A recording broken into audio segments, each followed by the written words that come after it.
കനത്ത മഴയിൽ മലപ്പുറം ജില്ലയിലെ വാഴക്കാട് കിണർ ഇടിഞ്ഞു താഴ്ന്നു. വാഴക്കാട് മപ്രം സ്വദേശി മുഹമ്മദ് അലിയുടെ വീട്ടിലെ കിണറാണ് ഇടിഞ്ഞത്. ശബ്ദം കേട്ടെത്തിയ വീട്ടുകാർ പകർത്തിയ വീഡിയോ പുറത്തു വന്നു. രാവിലെ എഴുന്നേറ്റ് മോട്ടർ ഇട്ടു. കുറെ നേരമായിട്ടും വെള്ളം കയറിയില്ല. തുടർന്ന് ഓഫാക്കി. പോയി നോക്കിയപ്പോൾ കിണറ്റിലെ വെള്ളം ആകെ കലങ്ങിക്കിടക്കുകയായിരുന്നു. എന്തോ ശബ്ദം കേട്ട വീണ്ടും നോക്കി നിൽക്കെ കിണർ കുറേശ്ശെ ഇടിഞ്ഞ് പൂർണ്ണമായും താഴ്ന്നുപോയെന്നും വീട്ടുകാർ പറഞ്ഞു.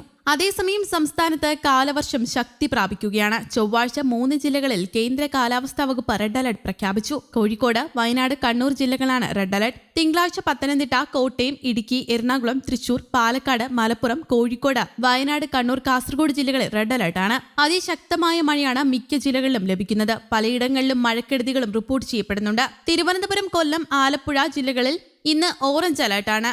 ഒറ്റപ്പെട്ട ഇടങ്ങളിൽ അതിശക്തമായ മഴയ്ക്കുള്ള സാധ്യതയാണ് പ്രവചിച്ചിരിക്കുന്നത്. 24 മണിക്കൂറിൽ 115.6 മില്ലിമീറ്റർ മുതൽ 204.4 മില്ലിമീറ്റർ വരെ മഴ ലഭിച്ചേക്കും. അതിതീവ്ര മഴ അപകടങ്ങൾ സൃഷ്ടിക്കും. കുറഞ്ഞ സമയം കൊണ്ട് വലിയ മഴയുണ്ടാകുന്ന രീതിയാണ് പ്രതീക്ഷിക്കുന്നത്. അത് മലവെള്ളപ്പാച്ചിലും മിന്നൽ പ്രളയങ്ങളും സൃഷ്ടിച്ചേക്കാം. നഗരപ്രദേശങ്ങളിലും പൊതുവെ താഴ്ന്ന പ്രദേശങ്ങളിലും വെള്ളക്കെട്ട് രൂപപ്പെടാനും സാധ്യതയുണ്ട്. മഴ തുടരുന്ന സാഹചര്യം മണ്ണിടിച്ചിലും ഉരുൾപൊട്ടലും സൃഷ്ടിച്ചേക്കാം. പൊതുജനങ്ങളും സർക്കാർ സംവിധാനങ്ങളും അതീവ ജാഗ്രത പാലിക്കണം. അടുത്ത 5 ദിവസം പടിഞ്ഞാറൻ കാറ്റ് കേരളത്തിന് മുകളിൽ ശക്തമാകാൻ സാധ്യതയുണ്ട്. മറാത്താവാഡയ്ക്ക് മുകളിലായി ന്യൂനമർദ്ദം സ്ഥിതി ചെയ്യുന്നു. മെയ് 27ഓടെ മധ്യ പടിഞ്ഞാറൻ വടക്കൻ ബംഗാൾ ഉൾക്കടലിന് മുകളിലായി മറ്റൊരു ന്യൂനമർദ്ദം കൂടി രൂപപ്പെടാൻ സാധ്യതയുമുണ്ട്. കേരളത്തിലടുത്ത 5 ദിവസം വ്യാപകമായ മഴയ്ക്കാണ് സാധ്യത പ്രവചിച്ചിട്ടുള്ളത്. ഇന്ന് ഒറ്റപ്പെട്ട തീവ്രമായ മഴയ്ക്കും അതിതീവ്ര മഴയ്ക്കും 26 മുതൽ 30 വരെ അതിശക്തമായ മഴയ്ക്കും സാധ്യതയുണ്ടെന്ന് കാലാവസ്ഥാ വിഭാഗം മുന്നറിയിപ്പ് നൽകി. അതേസമയം സംസ്ഥാനത്ത് കനത്ത മഴ തുടരുന്ന പശ്ചാത്തലത്തിൽ കണ്ണൂർ, വയനാട്, കോട്ടയം ജില്ലകളിലെ വിദ്യാഭ്യാസ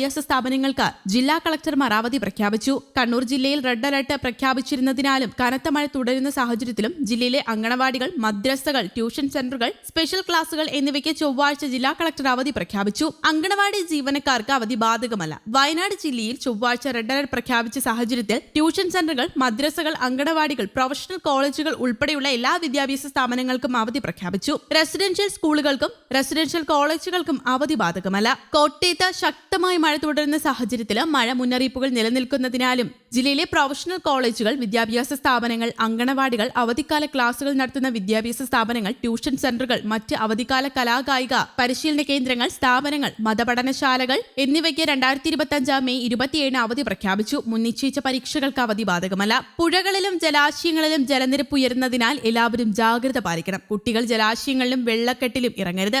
ശക്തമായ കാറ്റ് മരങ്ങളെ കടപുഴകാൻ ഇടയാക്കുന്നുണ്ട്. യാത്രകളിൽ അതീവ ശ്രദ്ധ പുലർത്താൻ എല്ലാവരും ശ്രദ്ധിക്കണം. മഴയൊഴിയാതെ മണിക്കൂറിൽ തെക്കൻ കേരളത്തിലും വ്യാപക നാശമാണ് റിപ്പോർട്ട് ചെയ്തത്. തിരുവനന്തപുരത്ത് മരം വീണ 5 വീടുകളാണ് പൂർണ്ണമായും തകർന്നത്. 18 വീടുകൾ ഭാഗികമായും തകർന്നു. കൊല്ലം തങ്കശ്ശേരിയിൽ കുളിക്കുന്നതിനിടെ കടലിൽ കാണാതായ മുതാക്കര സ്വദേശി ലാഗേഷിന്റെ മൃതദേഹം കണ്ടെത്തി.